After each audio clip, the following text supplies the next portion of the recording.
Now they make the ones that go in So, there. another thing I gotta look at is, we were 5-0 down at AT&T. We got their number in that stadium. Now we're 6-0. It's just what, We're 0-4 at 49ers. So if you're gonna go by statistics, they really don't look good, you know? They really got our number out there, you know? Yep.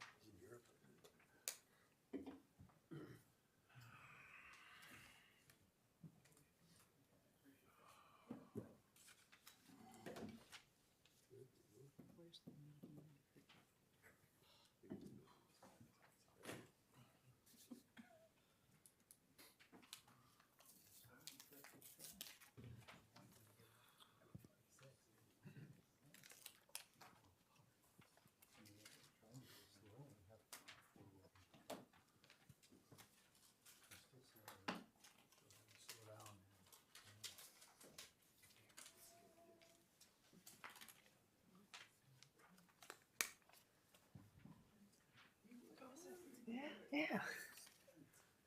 I'm here.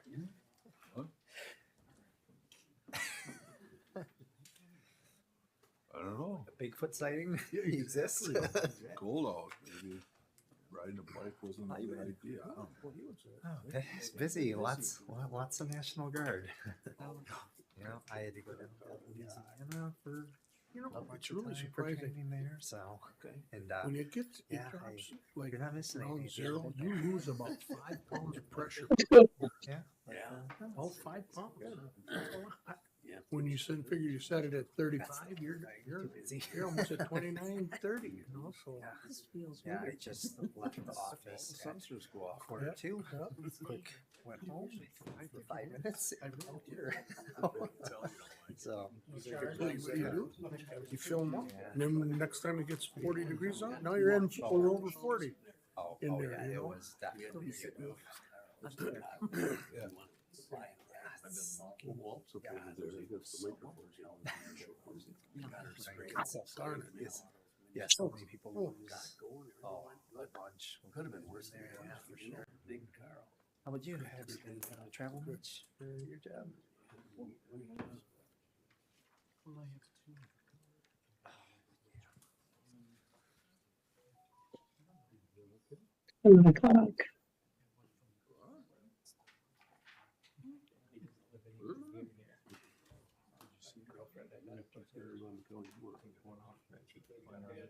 Oh,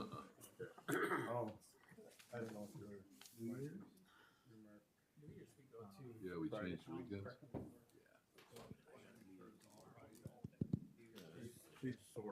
All right, 7 o'clock, and we'll call the meeting to order. Roll call. You're busy. Board. Well, still. And Pledge of Allegiance. Mr. Brogler, will you lead us in the pledge tonight?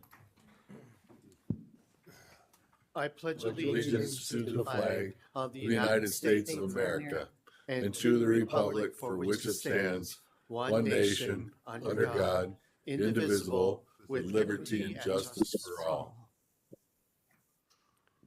Okay, please stand for a moment and reflect, I guess, on this storm and getting through that, or at least most of the way through now.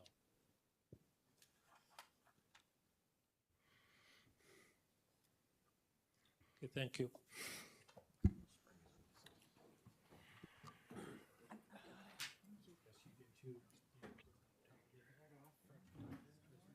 Oh, forgot I had it on.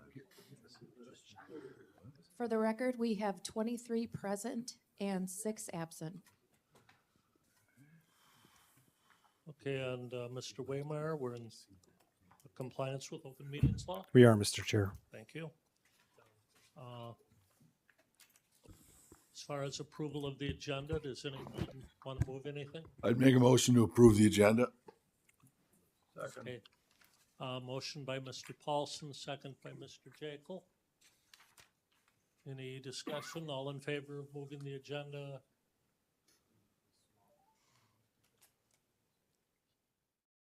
Hold on, please. Under the special order of business, We probably need to swap the order of those. Is that okay? Supervisor Paulson Yes. and Supervisor Yake? Okay. Hearing that, all in favor of approving the agenda signify by saying aye. Aye. Aye. Any opposed? Hearing none, the motion carries. Which brings us to approval of the minutes of December 12th. Mr. Paulson, I would move to approve the minutes December 12th, 2023. Second. is that Mr. Folker? Yes. Motion by Mr. Paulson, second by Mr. Folker. Any discussion? All in favor of approval of agenda signify by saying aye. Aye. Aye. Any opposed? Hearing none, motion carries, which moves us to communications. There is the notice of public hearing for planning and zoning, which is January 18th, 2024, starting at 7 p.m. And then you will find the green monthly treasurer's report, as well as the fiscal year 2025 budget calendar.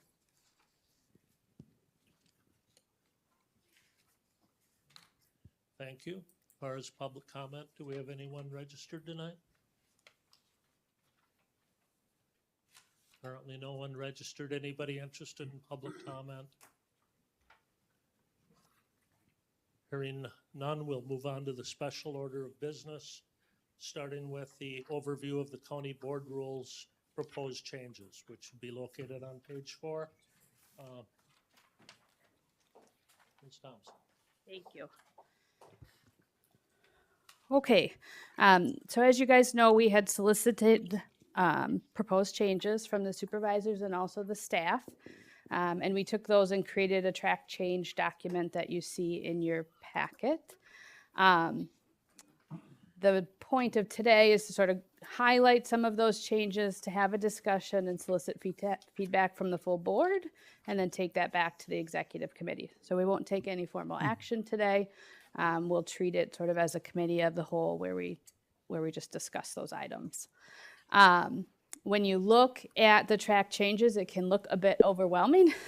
Something to point out, most of the red that you see is formatting changes. So I did take one of the sections and consolidated it into the first section. And so wherever there's a move, it turns red. And where I moved it from is a strikeout. So what I did is highlighted for you where there are actual substantive changes rather than just organizational changes. What you see highlighted in green are changes that were proposed either by staff or supervisors and were discussed amongst the executive committee, and there was a general consensus as to those proposals. The topics that are highlighted in blue are the ones that we want to focus our discussion on today. One thing to point off right on the bat is, you guys know we are considering or in the process of doing codification of our ordinances, which is essentially pulling them all together into one book or online hosting site so that they're organized and easily accessible.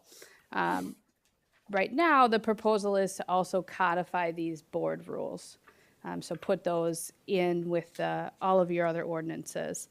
That would change your process slightly in that you wouldn't be repealing and recreating the board rules every 2 years. You could still always change them.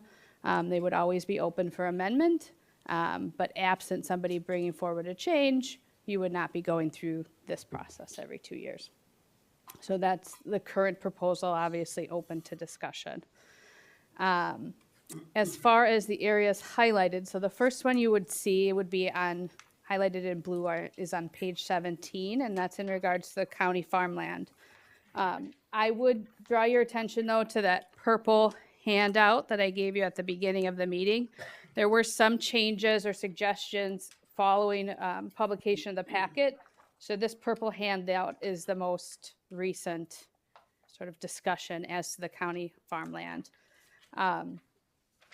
You guys are probably aware this particular section of your board rules has drawn a lot of conversation as to what it means and what is the intent. Just in my short time here, I've been asked a number of times to interpret what that means and what the effect is of it.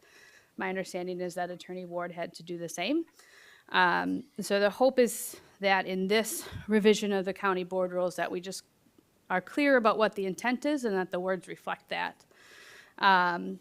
Some of the history as it relates to that particular section of your board rules, it stems from a resolution back in 2008, and you'll see on that purple handout the text of that resolution. And then underneath that is the current board rule as exists today. There is some change from the language in the resolution to what appears in the current board rule. I'm not sure when exactly that happened or how. But then there have been some suggestions by supervisors as to sort of general concepts as to how to handle this going forward. So that's where you see concept A, B, and C. And they're slightly different. So concept A essentially takes the language that appears in the 2008 resolution and verbatim uses that language.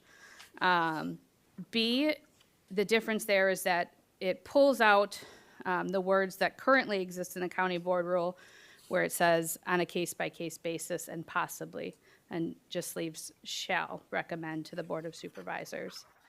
And then concept 3 is different in that it spells out a certain amount of proceeds from the sale of land formerly known as the county farm for the PACE program specifically. So those are the 3 sort of broad concepts that have been presented thus far. Certainly open to discussion and interested in hearing what everyone's position is as to those, or if there are other ideas.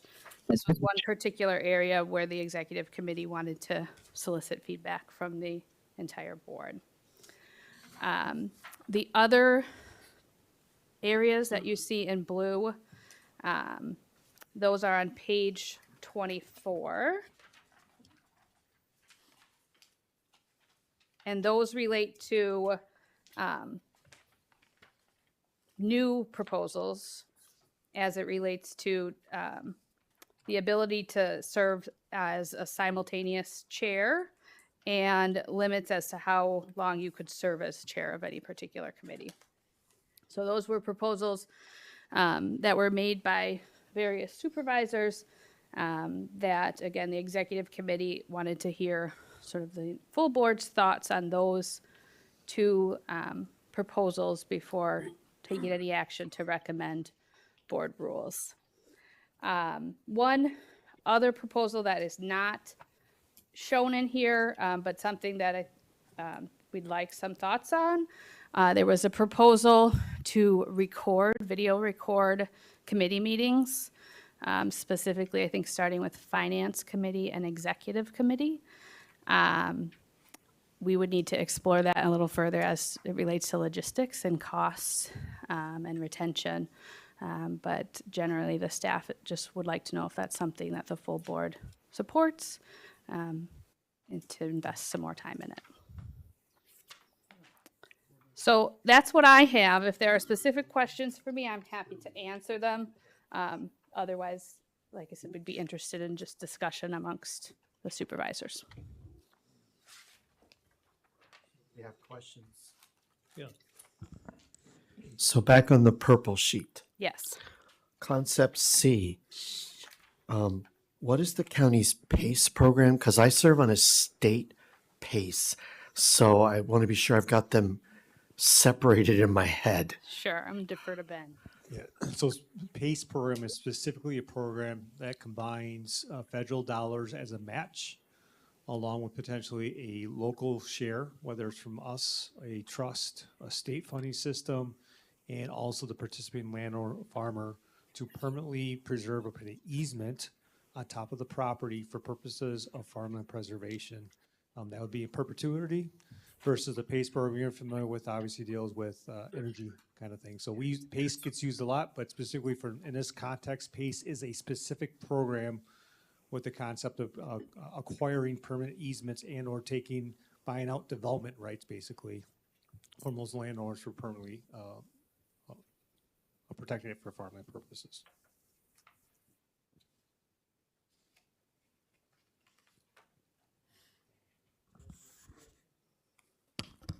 Thank you, Mr. Chair. Am I on? You are. Okay.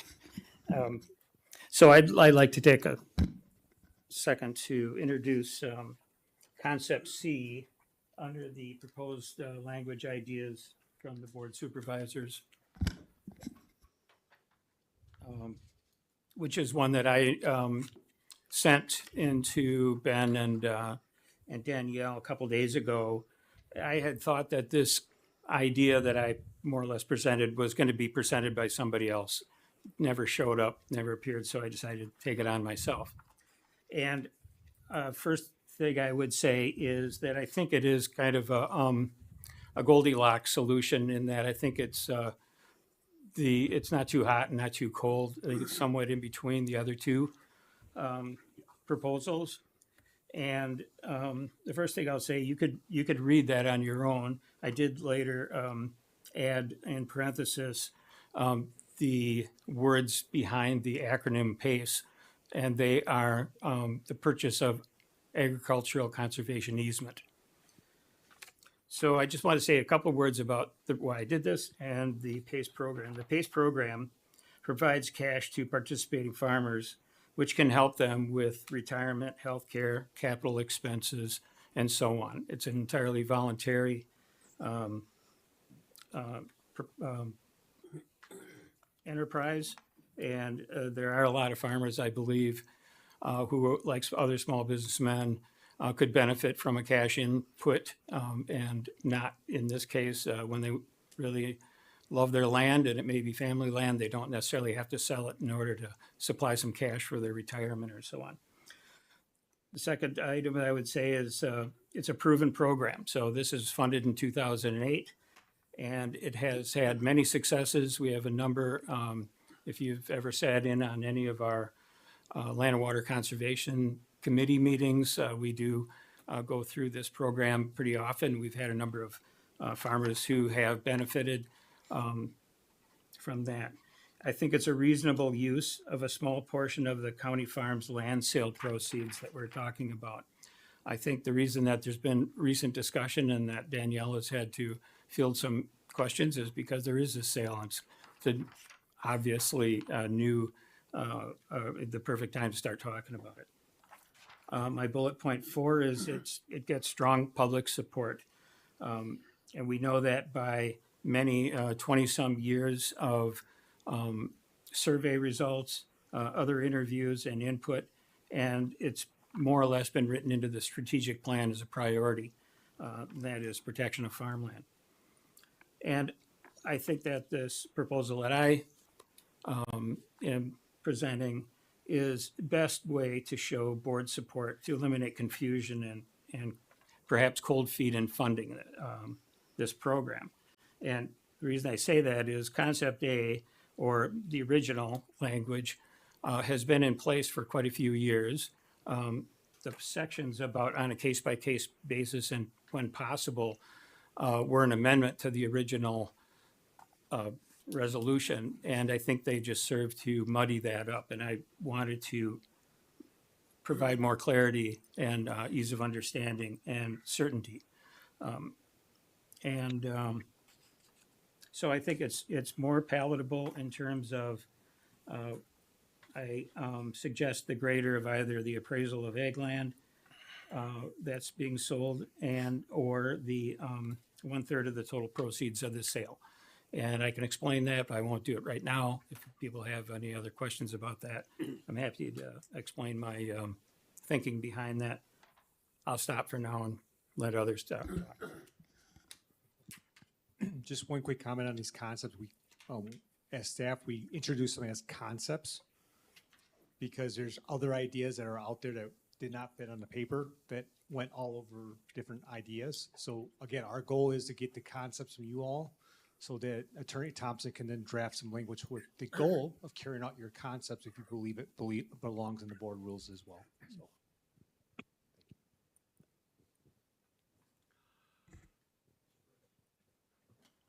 Just a clarification, under rules of county board standing committees, down in the blue section B, In the last sentence, it says he or she must reside this chairmanship. I think that should be resign.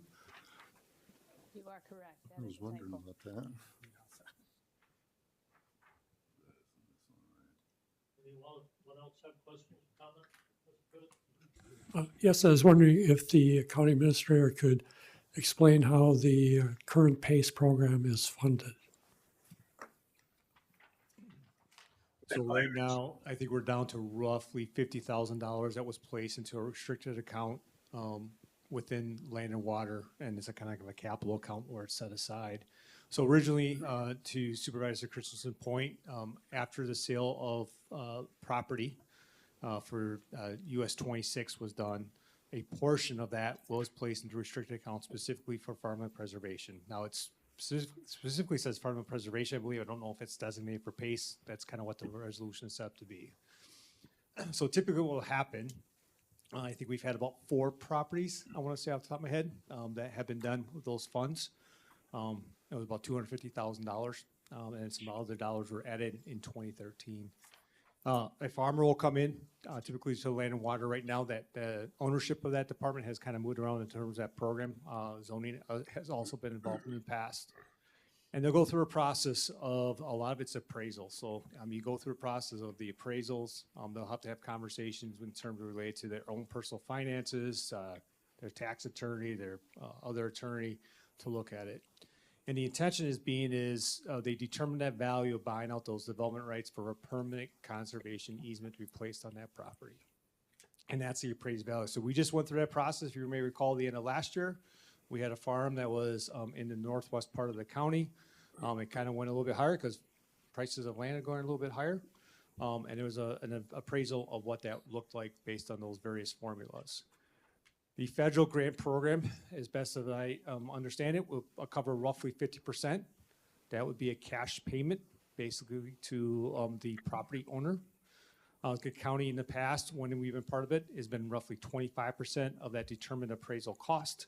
And typically also in the past is then that property owner then donates about 25% of the remaining value of that program. And then there's a restricted recorded deed, basically, on that land that will carry with the land in perpetuity, the way this is set up with the federal program specifically. There are various provisions in terms of how it takes place. So last time there were some woodlands that were incorporated also with the agricultural land that the NRCS, which is a federal agency that helps administer this program, approved within the guidelines of the program and move forward. So sometimes that question comes up as well.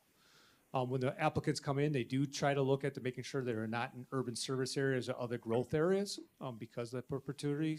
I do believe that at our next finance committee meeting, there'll be a greater presentation as we look at the list and folks who might be interested in the program going forward.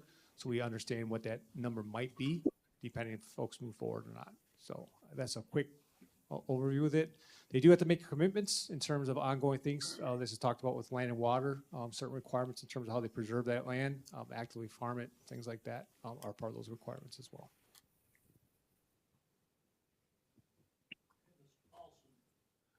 Well, I've got a question. Well, actually, it's an idea. Now, the plan Mr. is Paulson. we're taking. Can't hear me? Okay, you're taking 100 acres out of. Well, it's being farmed, but it's not farmland. It's land that's in the city. But we're taking 100 acres out. We can preserve 100 acres for about $50,000. You know, if you do the math that you were talking about, because if you've got a 100-acre parcel and you can only get three splits out of it, they'd be worth about $70,000 a piece. That's $210,000. Got 105 coming from the federal government, approximately 50 from us. That's another way to look at this thing. This is a big reach. 1/3 of that value is ridiculous to me. And the reason it is what are we going to do when a rainy day shows up and we've put this money into this program? Anybody that's paying attention to the economy knows that inflation's eating us up. And I can't support numbers. I can't support letter C. Supervisor Jones? Can you hear me? Yes, sir. Thank you. I gotta agree with Supervisor Paulson, concerning, concept C. When you talk about 1/3, that would definitely be tying the finance committee's hand. There's many needs that will be coming down the road in the future, as been presented in the budget presentation. Costs keep going up, programs demand on our services. The finance committee looks at the big picture, and this money would be going to one group for one cause. Nothing against the one group or the one cause, but this is a lot of money going towards that. In the first thing, there was about 250,000 in 2006, and we still have some money left. So the land sold for $3 million. So if you take 1/3, that would be $1 million tied up into this program. And if the land was valued at more than $10,000 an acre, that would even be more than $1 million. So the finance committee does its very best on the case-by-case basis, based on priority budgeting, strategic plan, and like I just said, the big picture. And, you know, I guess we had looked, personally, I'd like it to at least stay that way as best as we could. Thank you.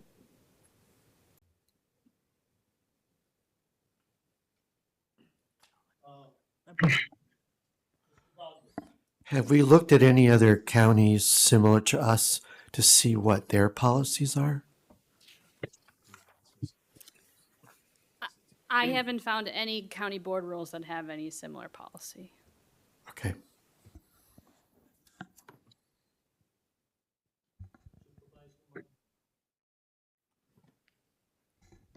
Thank you.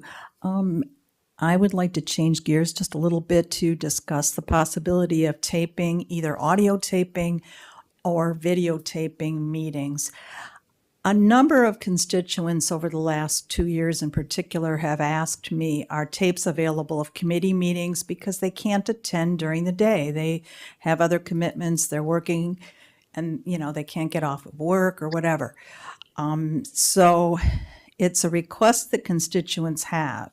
Also, for newer board members, to me, it is really important to be able to hear, in particular, two committees' discussions, and that is the executive committee as well as the finance committee, because those are important decisions we're being asked to make, and they're complex, and they seem to be becoming increasingly complex over recent years. So, to me, it would be a great start to go ahead and figure out a way to at least audio tape those. And we could mirror what some other counties do, which is basically one county in particular links to their agenda, and they retain the tape or whatever for a month, and then they discard it. And so then the board rules would need to specify that the official minutes or record would be the minutes, which I think is pretty much similar to what we're already doing with regards to the public hearings that we have for zoning. So that's what I am proposing. I know Michael looked into some different options, and costs are being pursued as far as how it might be able to be done. But I think it would be a really good start. And it is in line with one of our goals, our new goals now, which is transformative government. Thank you.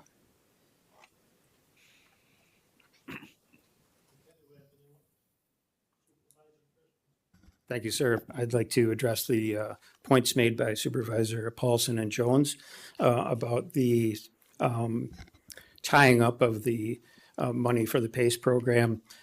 First of all, it's a one-time only opportunity, because we're not going to have any more land like this to sell. The PACE program has taken a number of years to use the money that was initially put into it.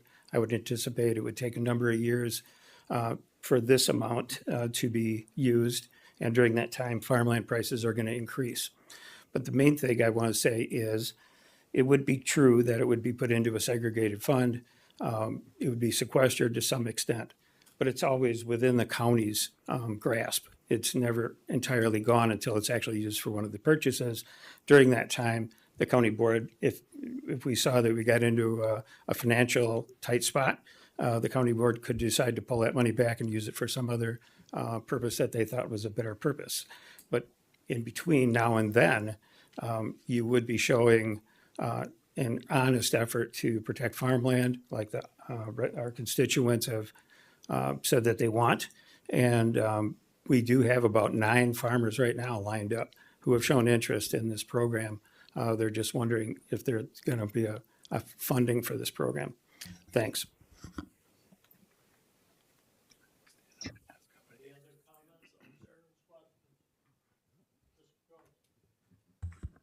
Yeah, I mean, in the county, it depends on what area you are in. You know, like Bob, he's got different areas where he's in the ETZ of the city of Watertown. I'm in the ETZ of the, 80 or 90% of my constituents are in the ETZ of the city of Oconomowoc, so we're not even what you would say eligible for this program. All the farmland that's in that area because, of who we're controlled by. Not just the county, it's also the village of Summit and also, the city of Oconomowoc. And the city of Oconomowoc goes three miles, actually past even my district. Actually, it goes into also District 11. So if you look at your areas and where you're from, this farmland preservation program has basically, it's useless to anyone that's a constituent in my area.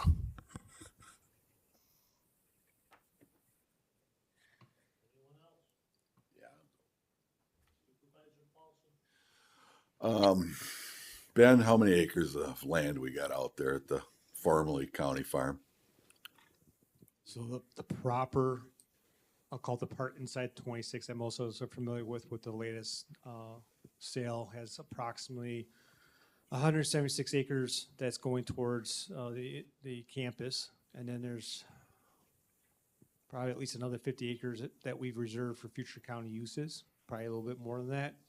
That's not including the green space, those outlots, which is another 20 plus acres for the stormwater.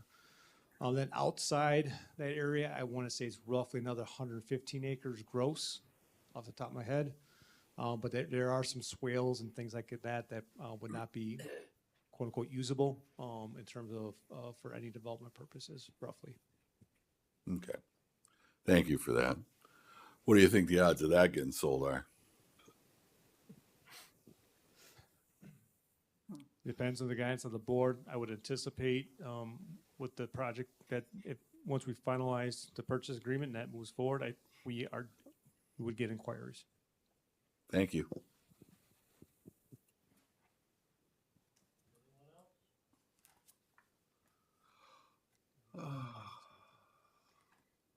Was there any opinion as it relates to the term limits or the simultaneous chairships?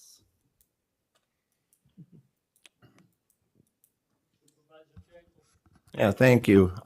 Yeah, I did also see that in the copy. I talked with Mr. Paulson a little bit offhandedly the other day about the term limit stuff. And being a supervisor as long as I have been, I don't see where either one of them two are even a good option for anybody coming onto the board to be a first-time person that has no idea what's maybe going on, to be just automatically put in as a chairperson or term limited out, because sometimes it takes you more than one term to realize the scope of a specific committee and stuff like that.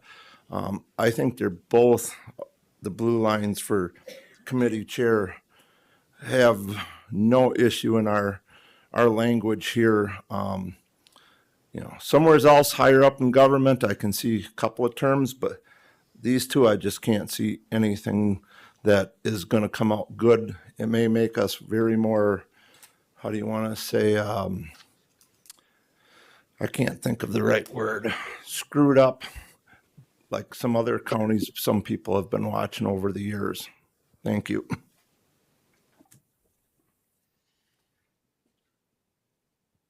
Supervisor Kennard.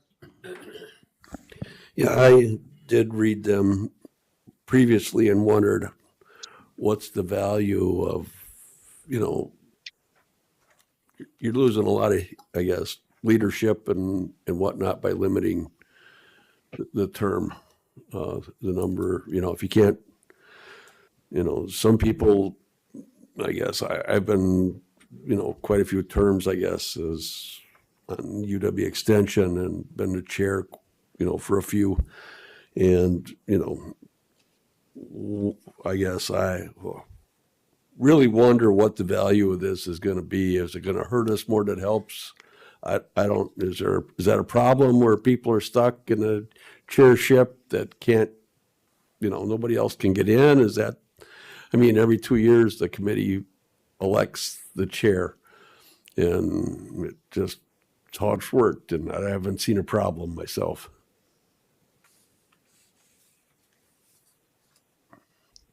Supervisor Martin? Oh, well, go first. Well, Okay. All right, thank you. That was something in terms of the term limits for the chair positions that I had suggested.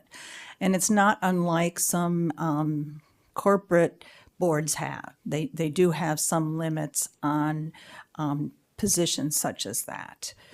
And some nonprofits do. The thought was that this would allow for more opportunities for leadership for people that might not otherwise have the opportunity. It would allow for maybe a different mix of ideas. It would allow for training going forward. And it doesn't mean that somebody brand new automatically would be put in as a chair. What it means is that it would just limit, because we have some people, and it's working out okay, but we have some people that have been chairs for 5 or 6 years. So we're talking 10 or 12 years, you know, as a chair of that particular committee. And so it just allows a little change and maybe some enrichment by some of the new people coming in. And it does not preclude the existing chair from staying on another term and being there as a resource in case there are questions about how things were done historically. They'd still be available to answer questions. And then if the committee has the same membership the following term, and they decide that the person who did the one term, they don't want that person to continue, they can just vote them off the island and that person could come on again. So that was the thought behind it. Thank you. Supervisor Christensen? Thanks again. So I want to make sure we don't conflate the proposal by Anita from mine. Mine was the one that limits the number of simultaneous chairmanships.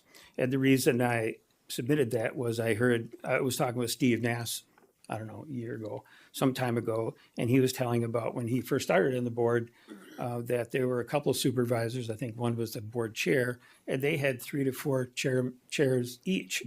They chaired 3 or 4 committees each, and I think you get into a problem with domination by 1 or 2 people is a possibility, and too much of the same thinking going on, running possibly important committees.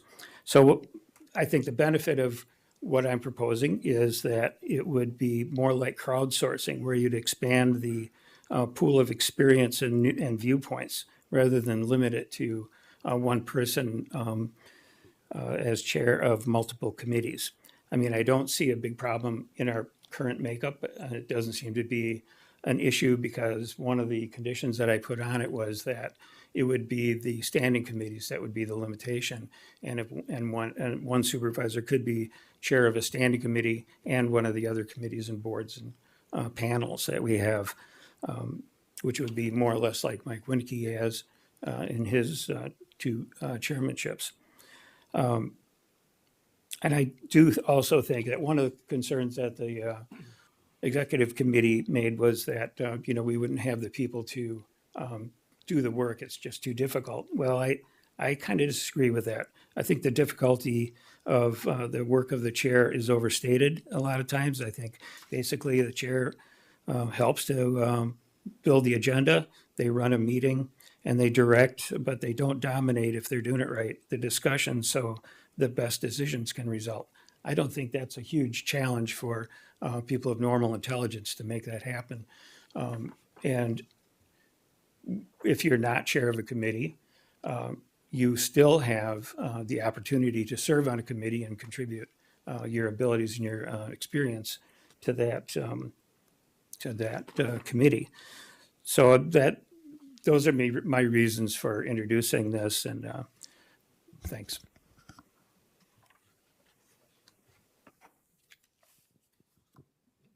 So there's a question by Supervisor Smith. I'll read out loud for those in the room so they can't see it in chat. It is in the next election, how many supervisors only have one person wanting a job with a supervisor?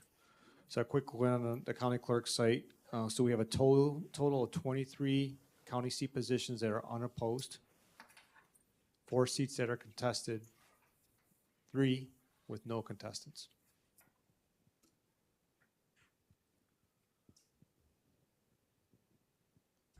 Supervisor Brogler. So I know the policy is the current board makes their presentation and yes, and then the new board then also has to approve it. I get that. But with these 3 new concepts, they would be put into the board rules, and then at the meeting we would vote. We could amend those, change those, delete those. So tonight's informational, but the next time round, we're like making choice between, let's say, A, B, and C on the purple sheet. Correct? Correct. So the executive committee will take this all up again at their next meeting and have discussion based upon the comments that were had today. They will then make a recommendation as the county board rules that will come before you again.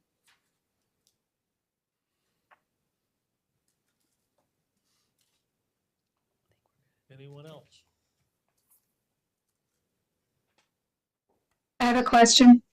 Do we have an opportunity to be able to submit written suggestions, having listened to everything everybody's saying, give more thought to some of these things since we've just heard a bunch of discussion so that we can go back through and make some of those recommendations? Yes, absolutely. And who does that get directed to? You could send it to me as executive chair, or I think Administrator Waymeyer, if you prefer. Would you repeat that? I didn't hear quite what you said. I think either to me as executive chair or to Administrator Waymeyer, if for whatever reason you'd prefer to send it that way. Great, thank you. Either way, we'll get it. Anyone else? Okay. Supervisor Zarlik. Thank you, Mr. Chair. I think that as something of an aside, while I very much support term limits up the ladder where it comes to positions in government that have a great deal of money involved, to me, this is very little resemblance to that. I think that,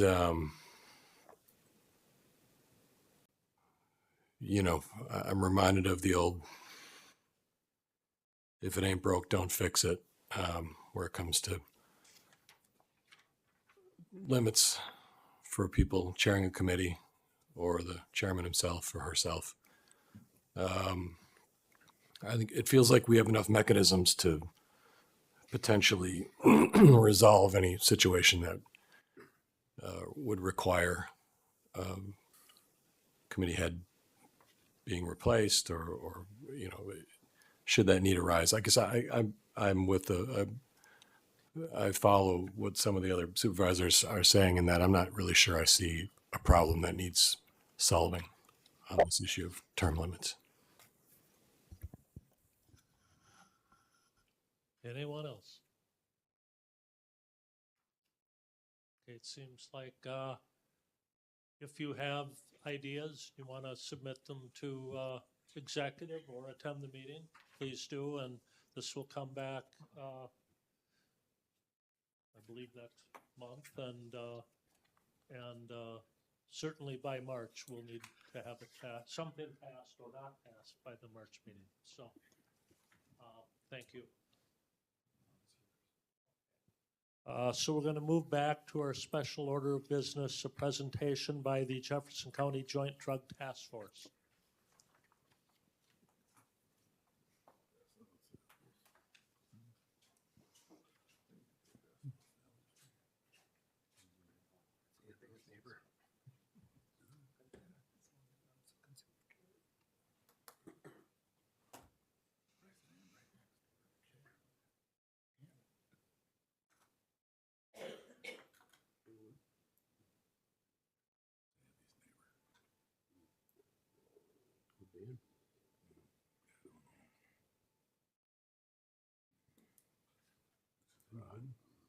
What a gun for him.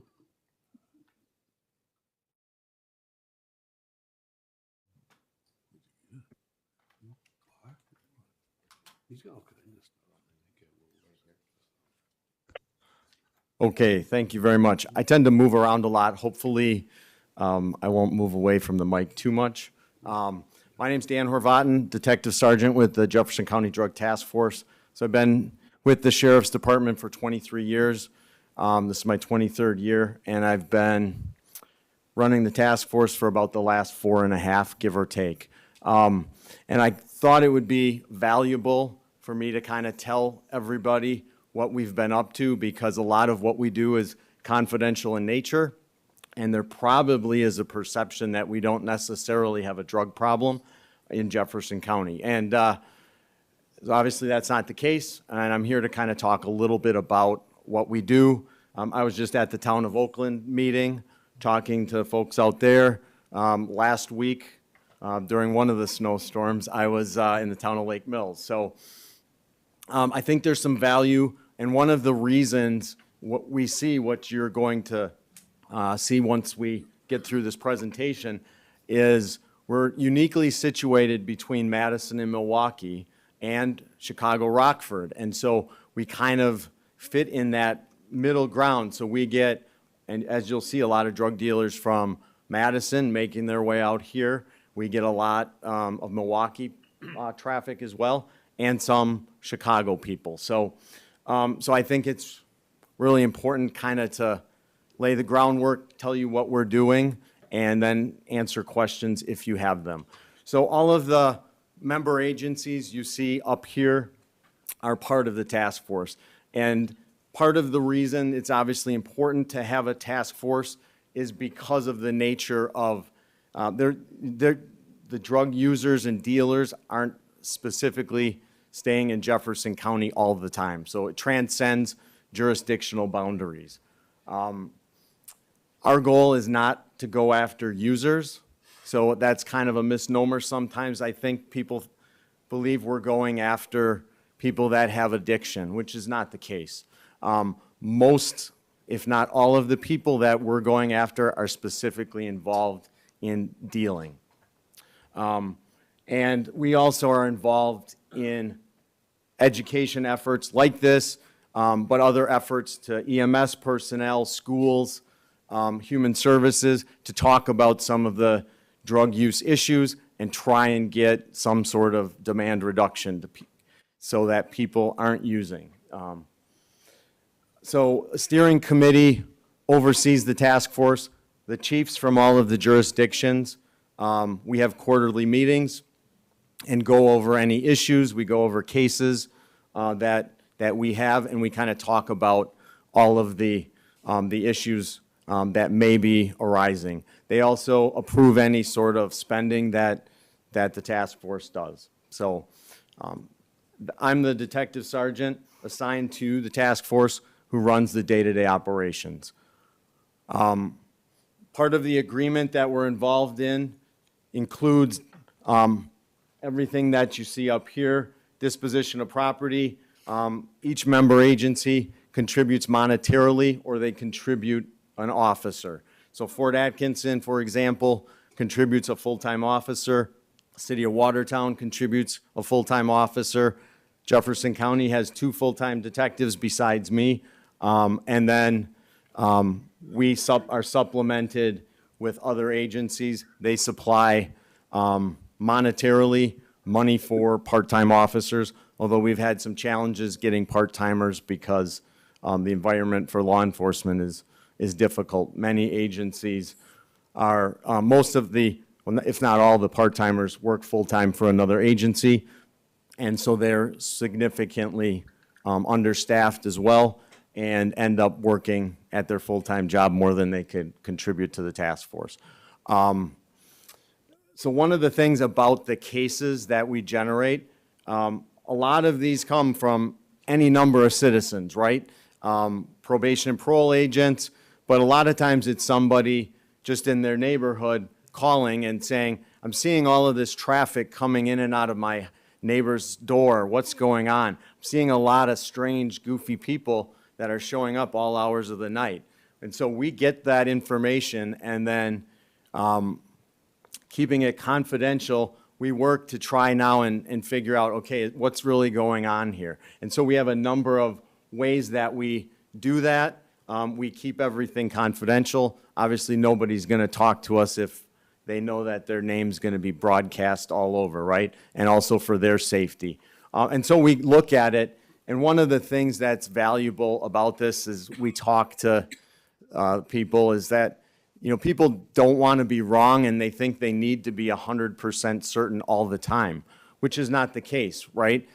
They might have that little piece of information that might be the next step in a bigger case or a case that they don't know about, because most people are just going about their daily lives trying to just get by doing their thing. And so we encourage people to report, you know, unusual activity, and if they think that something is amiss or out of the ordinary, probably is, right?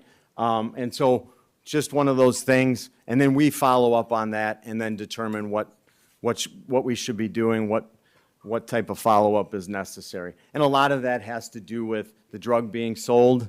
You know, if we focused on marijuana, we would never get to what you're going to see later in this presentation, because marijuana is everywhere. You know, so we're looking at the drugs, whether there's weapons involved. So there's a lot of factors that we consider when we're looking at cases. Some of the other things that we do is saturation interdiction patrols, overdose investigations, lots of those. And it's not just the person that's the chronic drug user that we see. It might be the person, the kid that takes a pill, which they thought was a Percocet, ends up being fentanyl and ends up dead. So we work on overdose investigations, fugitive apprehension. I don't normally look like this every day. I kind of look like a dirt ball, so to speak, and so we're able to blend in. We don't look like cops, and we've arrested many people, sexual assault suspects, other people, because they don't even realize we're cops, and we're right there, and we can put the grab-us on them, so to speak, and take them into custody without incident because of that. So some of the other things that we're involved in, homicide investigations, again, because we work undercover, we can get involved in all of these different investigations and assist, a lot of times taking people into custody without incident because of the kind of covert nature that we operate in, and people don't think we're cops. So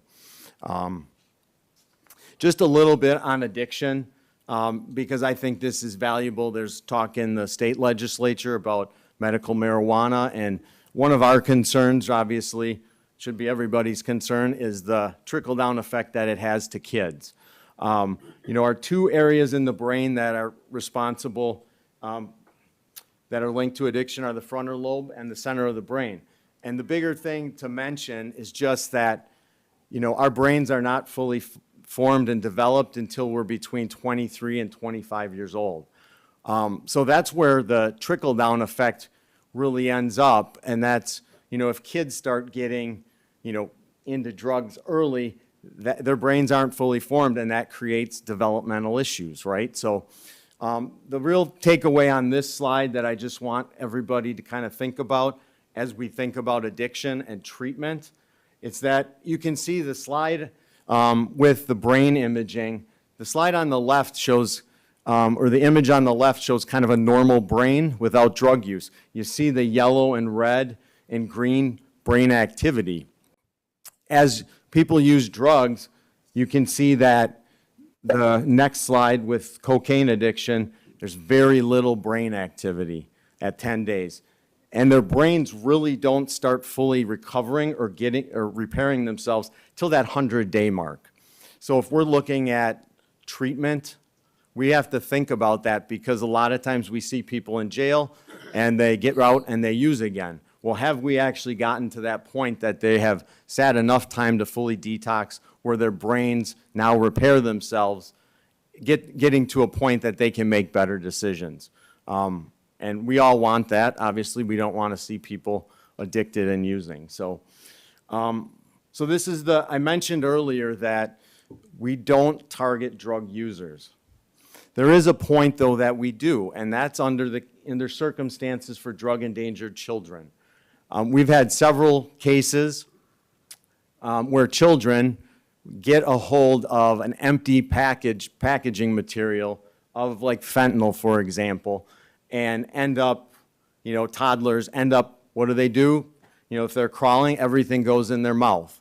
Well, case in Watertown, not too long ago, probably within the last 6 months, kid rushed to the ER because, and about 18-month-old, I think, they couldn't figure out what was wrong. Seizure disorder, all of these different things. The doctor's treating this kid, the kid's still unresponsive.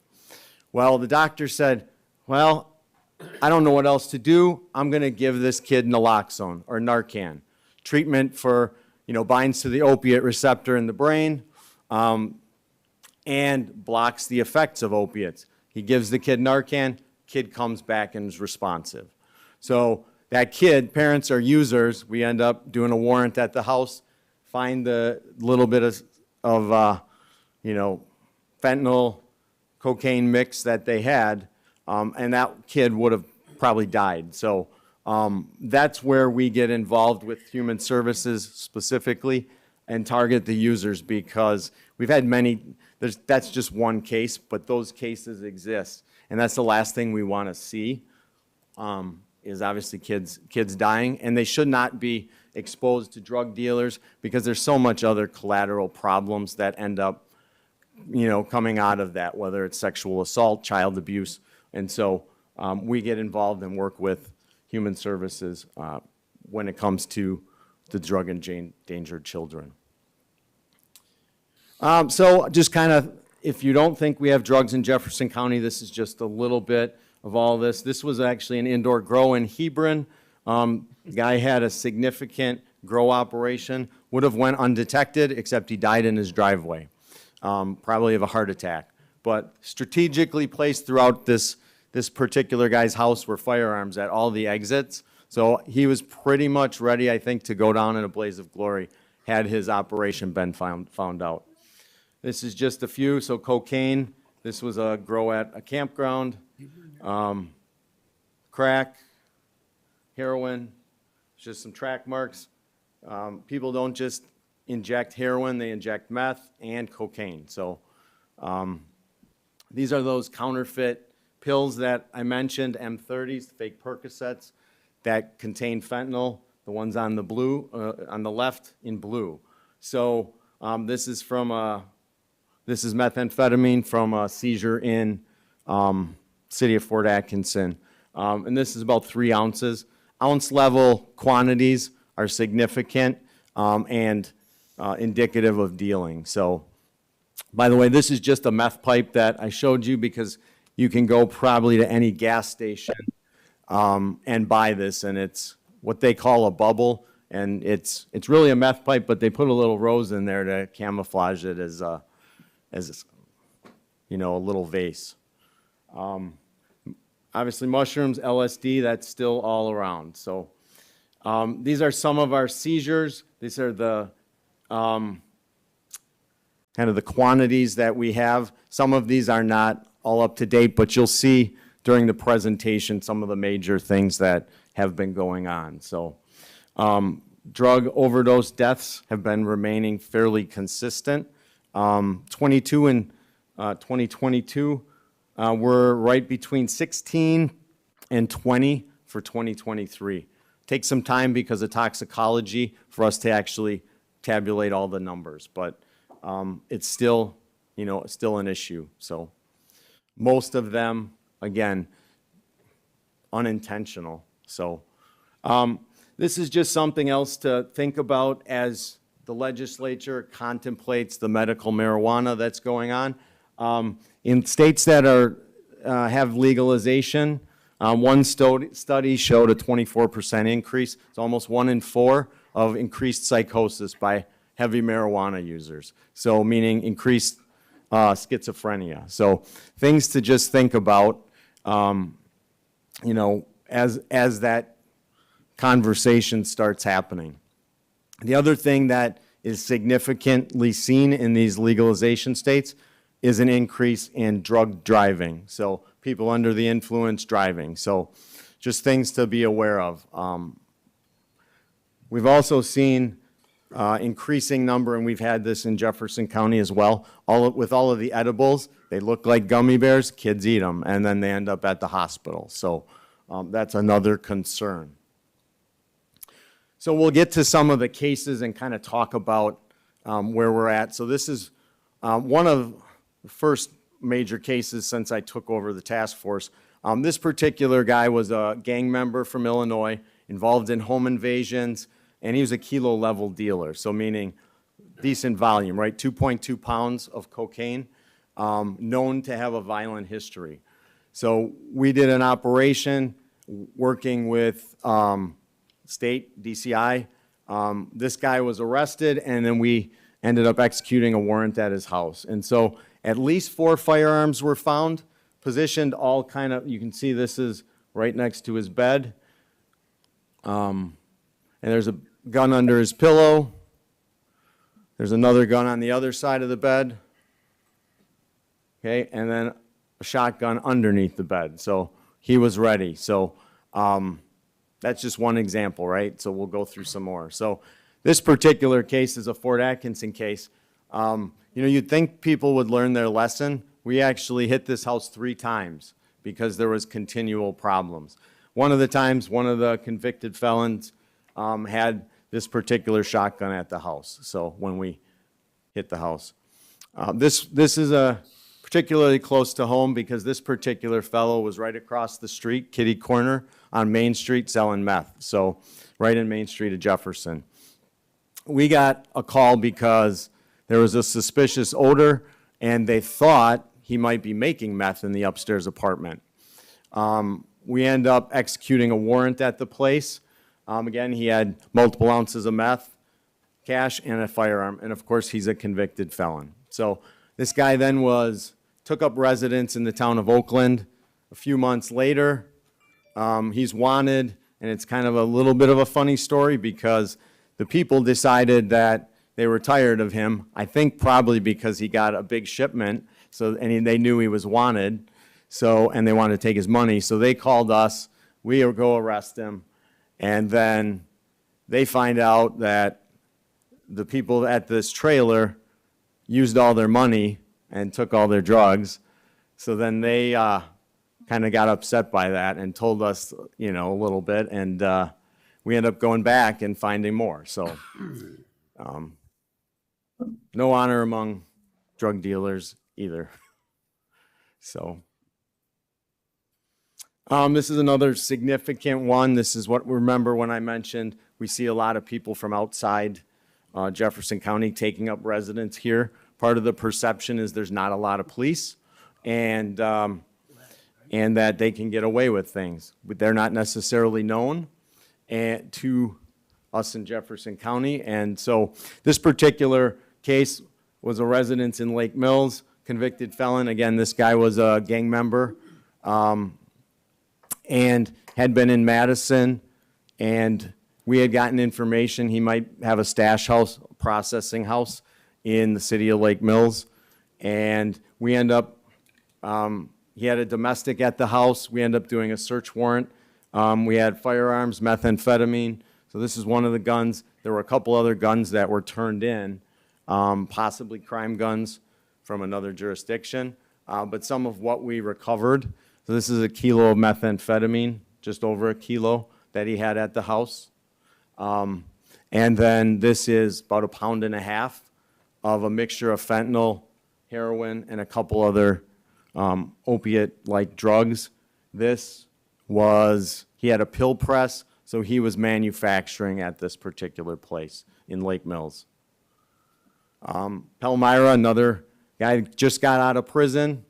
You'd think that our prison's rehabilitating people, right? They're coming out and they're going to do good things. Well, not this particular fellow. So right away we got information he was up to no good again. And we did a search at his residence, and again, convicted felon. He was selling, had a lot of things, firearm, again, and then a safe with marijuana, LSD, and what we thought was heroin, it turned out it was MDMA. But again, that's Little Palmyra. You wouldn't think that's there. Another case, Lake Mills. Lake Mills seems to have a lot of problems, but it's uniquely located right on the interstate. People can get on the interstate, come and go pretty quick. This particular fellow was the subject of a Dane County narcotics investigation. He was involved in an overdose death, and then several of his comrades had been coming back and forth in Lake Mills with him. He's a convicted felon, gang member. One of those particular individuals in Madison was caught with a firearm, had a full auto switch. So not great people. All suspected of drug dealing. So we assisted in a search warrant. He was a dangerous guy. Jefferson County SWAT, which I'm a member, did the warrant at the place, and then the search revealed firearms. I'll just go through kind of a lot of it. So 8.5 ounces of fentanyl, about 1 ounce of heroin, cocaine, MDMA, so all a lot. He's pending, his case is still pending. Should be a prison sentence, but, so that's again Lake Mills. Xonia, so this is just a case of that drug driving. So we get some information, there's a crash, and the guy had crossed the center line. Thank God he didn't kill these kids. Younger kid, I forget how old the driver was, but there were other younger kids in the vehicle. He had been under the influence. We know him from prior contacts. He had just gone to Milwaukee to pick up and ended up that the next day. So he was taken to the hospital after the crash because he was dazed and out of it. In the debris field, there's a box. Well, the box had 106 baggies of cocaine in it. And DNA linked him to the box. He was operating under the influence, so charges are pending on that particular fellow as well. And he hasn't learned. I can tell you that as well. So this is another case where we've been at this particular place. He subsequently moved out into the town of Oakland, but we've done multiple warrants at this particular guy's place. He kept on getting signature bonds and let out significant amount. So this particular time when we did a warrant, he had 3 ounces of meth at his place. But multiple times he's been arrested and booked and gone through the court process, and he's back out. So this is another case, town of Lake Mills. Guys sold cocaine to an undercover confidential informant multiple times. He's a known gang member. And in this particular circumstance, we did a warrant at this particular place. And he was really nice because he put everything in his safe. So all the money, all the drugs, and the gun, and his IDs. So he's currently in our jail, and his co-actor or girlfriend, her case is still pending. But so there's the gun, there's the cocaine, scale, and the cash. So again, town of Lake Mills, right? So another problem, right? So I put all these in just so it's not just one area. Waterloo, this particular guy is involved in selling cocaine. It was a problem for Waterloo for a long time. Then we get a report that he's now growing marijuana in the backyard as well, which easily visible from the road. So we do a warrant at this particular place. We've got a lot of packaging material. A lot of the baggies have the corners ripped off. That's indicative of someone who puts the drugs in the baggie, ties it, rips off the top of it. So we find mushrooms. There was scales, DMT. There's this little grow in the backyard too. So this particular one, I'm almost done. I know I went through pretty quick. The last two, I'm going to be a little bit more or less descriptive on. This one maybe a little more than that last one, probably not. This particular one is a search warrant we did based on several street level buys and working our way up, working with Walworth County as well as ICE. So we did a search warrant.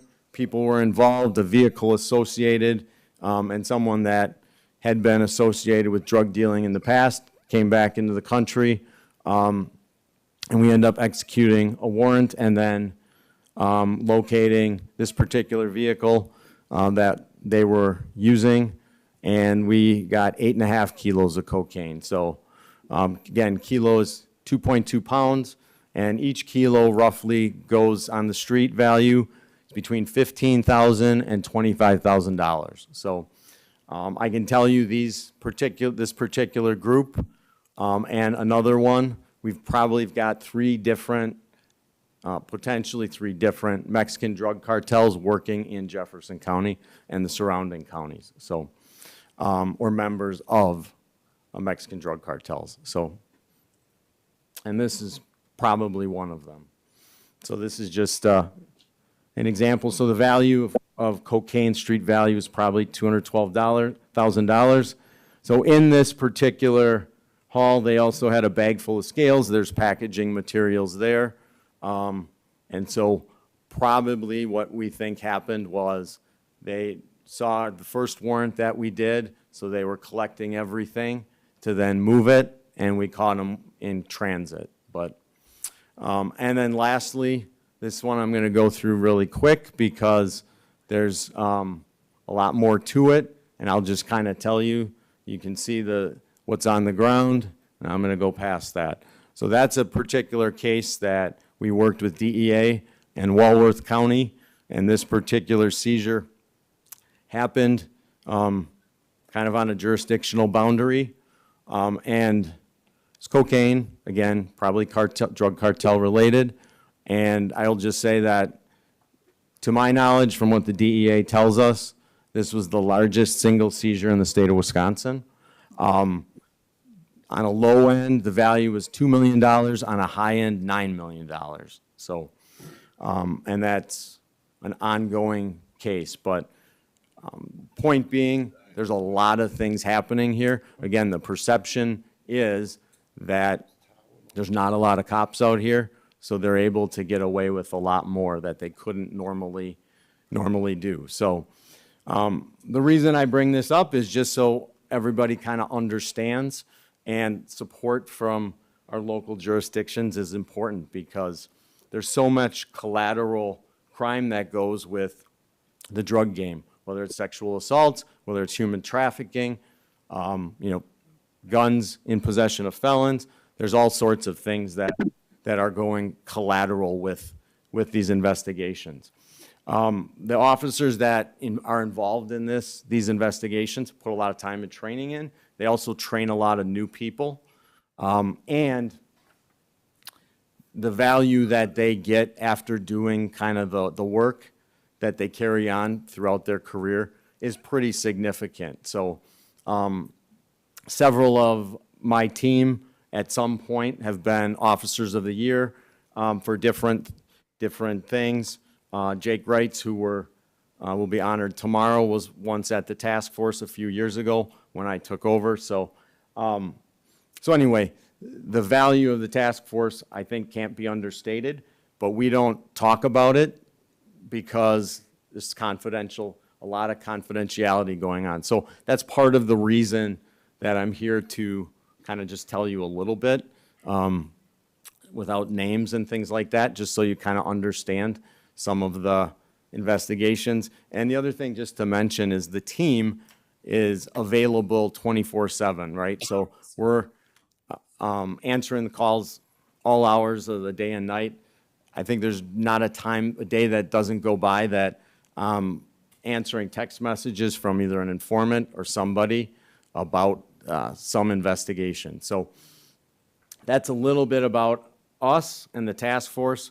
It starts with good people, and it's a challenge. I know for us anyway, getting good people, and we need to support and get good people, because otherwise this stuff's still going to be there.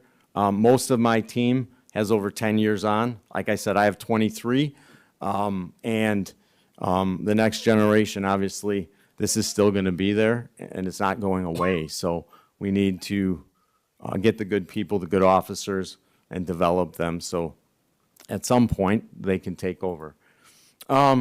Lastly, my contact information is up on the board. If you have anything or anybody comes to you with information, you can reach out to me. Everything's kept confidential, and I just thank you for your time. So appreciate it. If you have questions, I'd be available on a break, or if you want to ask them now, I'm open to that as well. Any questions? Officer Horvatin, thank you on behalf of all of the supervisors. Thank you to you and all the drug task force members. Thank you. Yeah. And I want to give you a thank you too, because on one of the, a little over a year ago, I had one location in one of my fields and remote fields, and the drug dealing's not going at that location anymore. So at least you scared them off that location. Thank you. Perfect. Thank you. Again, thank you for your time. Thank you, sir.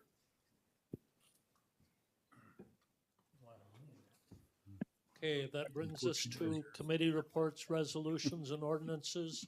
First, from the Executive Committee, the resolution authorizing the execution of an intergovernmental autopsy agreement with Milwaukee County. Supervisor Paulson. Thank you. Resolution number 63, authorizing the execution of an intergovernmental autopsy agreement with Milwaukee County. Historically, Milwaukee County has performed autopsy services for the Jefferson County by informal agreement. Milwaukee County desires to formalize the terms of the prior arrangement as set forth in the attached autopsy agreement.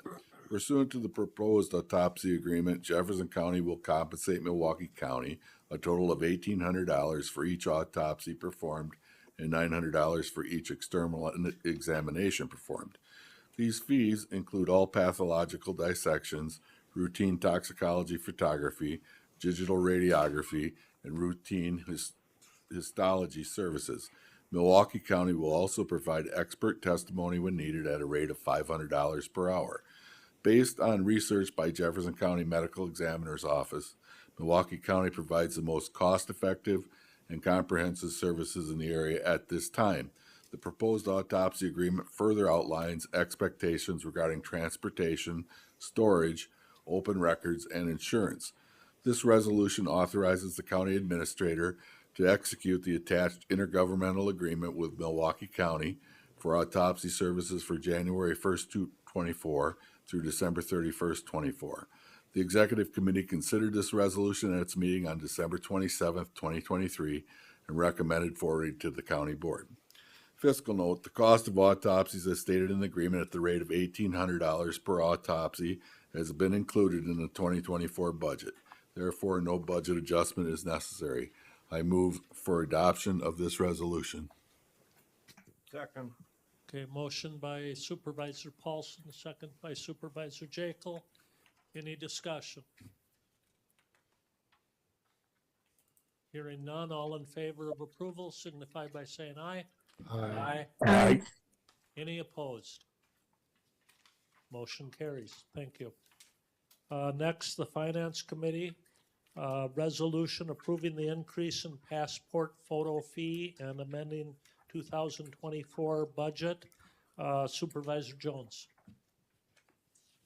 Thank you, Mr. Chair. Resolution number 2024-02 2364. The Jefferson County Clerk's Office is a passport acceptance agent for the U.S. Department of State. As part of the passport services, the county clerk's office also takes passport photos. Currently, Jefferson County charges $12 for passport photos. Based upon the county clerk's market review, Jefferson County passport photo fees are lower than surrounding counties and businesses that provide this service. Based on the market data, the county clerk proposes increasing the passport photo fee to $15 per photo. This will also help to offset the cost of equipment and staff time for providing this service. This resolution authorizes the increase in passport photo fees from $12 to $15 in the 2024 Jefferson County budget. The Finance Committee considered this resolution at its meeting on January 3rd, 2024, and recommending forwarding it to the county board for approval. Fiscal note. The fiscal impact of this fee increase cannot be determined at this time, and no corresponding expenditure accounts for being affected by this resolution. Therefore, amending budget line items is not necessary. However, since the fee schedule is included in the county budget, this is a budget amendment and requires a 2/3 vote of the entire county board of supervisors, 20 of 30 members. Mr. Chair, I move for passage of this resolution. Second. Okay, moved by Supervisor Jones, second by Supervisor Jekyll. Any discussion? Hearing none, all in favor signify by saying aye. Aye. Isn't this? Aye.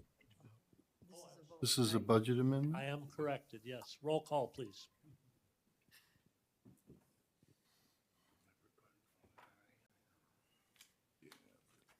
Supervisor Jones, Aye.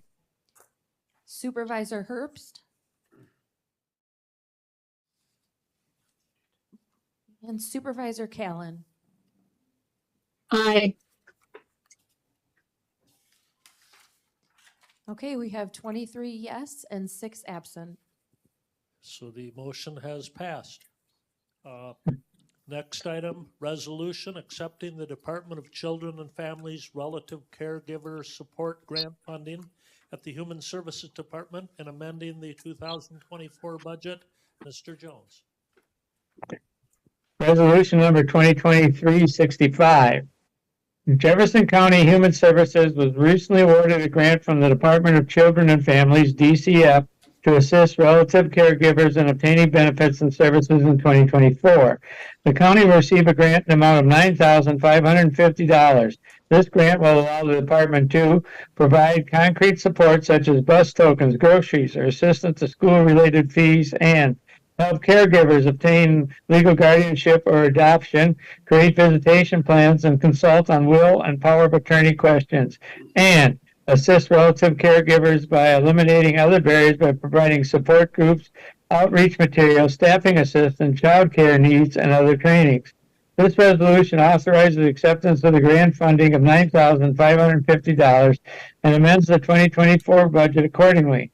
On January 3, 2024, the Finance Committee reviewed the request from the Human Service Director and recommended forward this resolution to County Board for approval. Fiscal note, please see the attached budget adjustment or amendment request form for the proposed adjustment to the 2024 budget. This is a budget amendment. County Board approval requires a 2/3 vote of the entire membership of the County Board, 20 votes of the 30-member County Board. Mr. Chair, I move for passage of this resolution. Second. Motion by Supervisor Jones, I believe, second by Supervisor Kutz. This would be a roll call.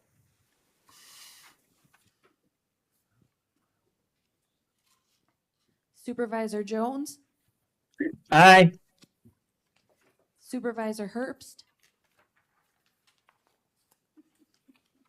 Supervisor Callan, Aye. we have 23 yes and 6 absent.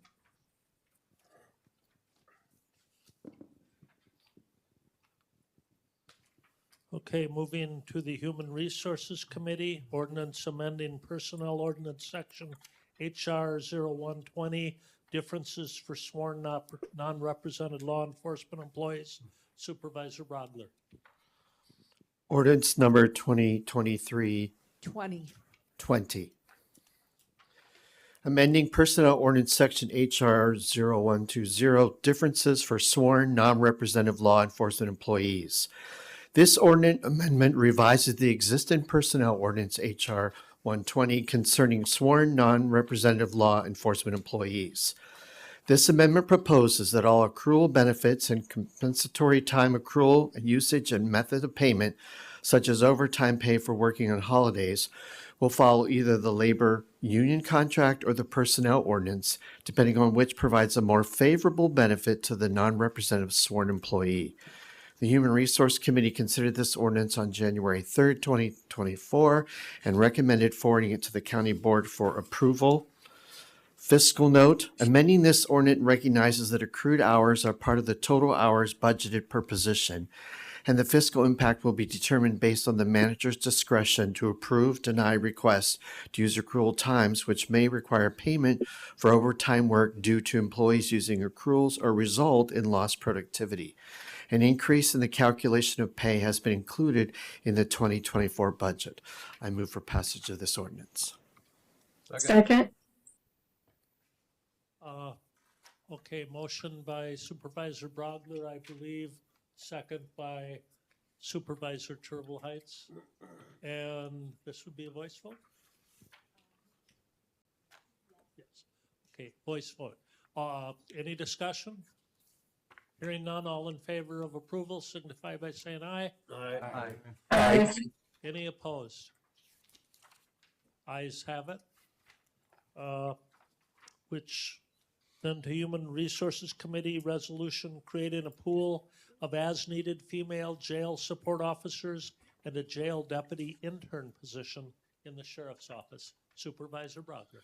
Resolution number 2023-66, creating a pool of as-needed female jail support officers and a jail deputy intern position in the sheriff's office.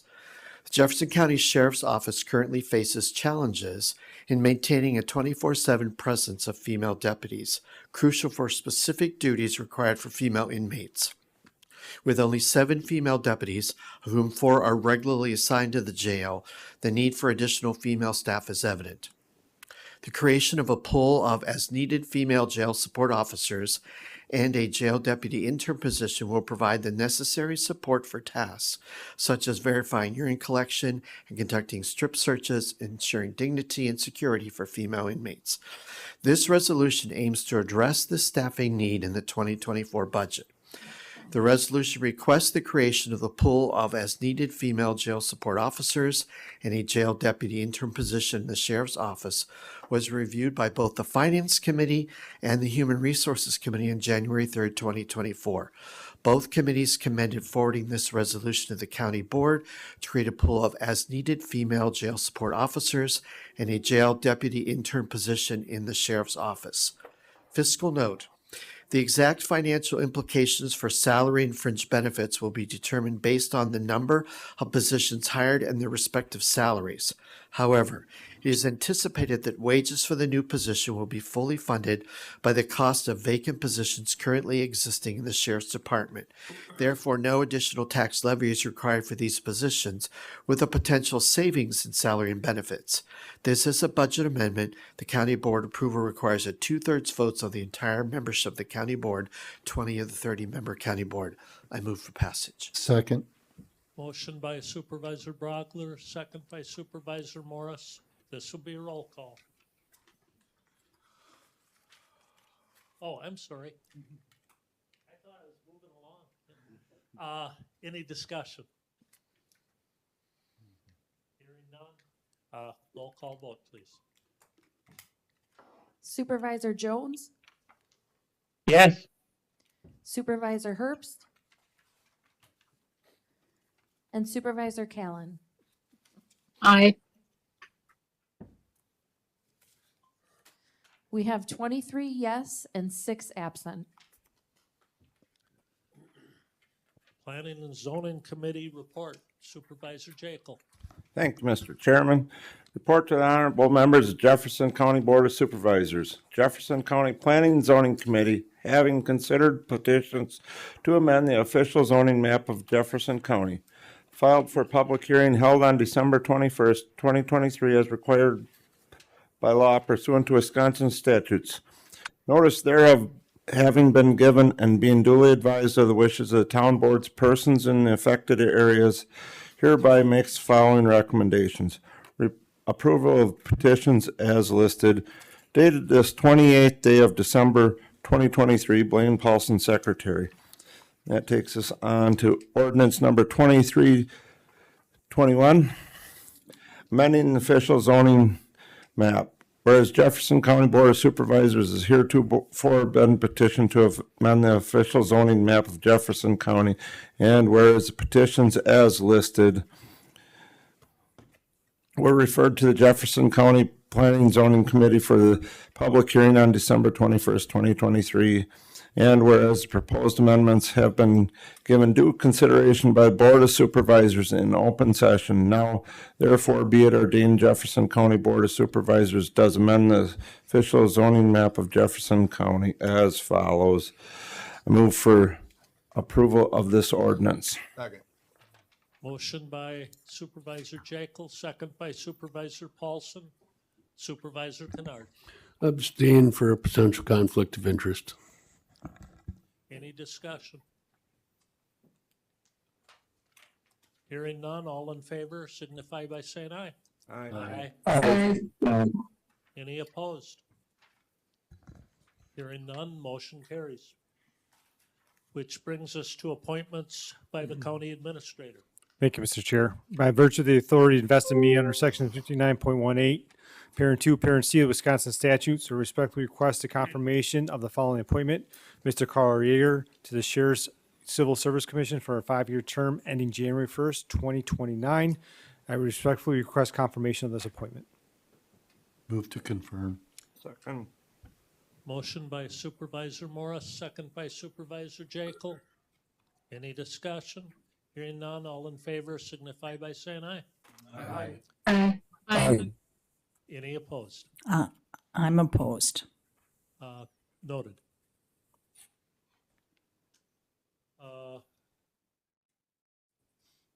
Motion carries, which brings us to appointments by County Board Chair Nass. Mr. Nass is appointing Peter Killeron to the Jefferson County Historic Sites Preservation Council to fill an unexpected term ending April 23rd, 2024. I would make the motion to approve. Second. Second by Supervisor Morris. Any discussion? Hearing none, all in favor signify by saying aye. Aye. Aye. Any opposed? Motion carries. Appointments by the Fair Park Committee. Supervisor Paulson. Thank you. Pursuant to Jefferson County Ordinance 2023-17, the Jefferson County Fair Park Committee moves for confirmation of the following appointments to the Jefferson County Fair Advisory Board. 3-year terms expiring on August 31st, 2026. Brad Gepfert from the town of Oakland, Carrie Pellman from the town of Hebron, Heather Roy from the town of Cold Spring, Kevin Doherty from the town of Watertown, Kylene Anderson from the town of Jefferson, Ryan Isaacson from the town of Palmyra, and Tom Coles from the city of Watertown. 2-year terms expiring on August 31st, 2025. Kurt Backlund, town of Jefferson, Jessica Hanson, city of Fort Atkinson, Joy Bratley, town of Lake Mills, Kim Turner, town of Astalon, Laverne Jorgensen, the town of Oakland, Leah Mindeman, the town of Farmington, and Lindsay Bannock, the town of Farmington. 1-year terms expiring on August 31st, 2024. Angie Grieving, the town of Sullivan, Gary Skalitsky, the town of Waterloo, Hope Uzdick, town of Lake Mills, Jeremy Koala, the town of Astalon, Jim Schrader, city of Jefferson, and Robert Ganzow, the town of Jefferson. I move for approval. Second. Motion by Supervisor Paulson, second by Supervisor Lindell. Any discussion? Hearing none, all in favor of approval signify by saying aye. Aye. Aye. Aye. Any opposed? Hearing none, the motion carries. Which brings us to any public comment of a general nature.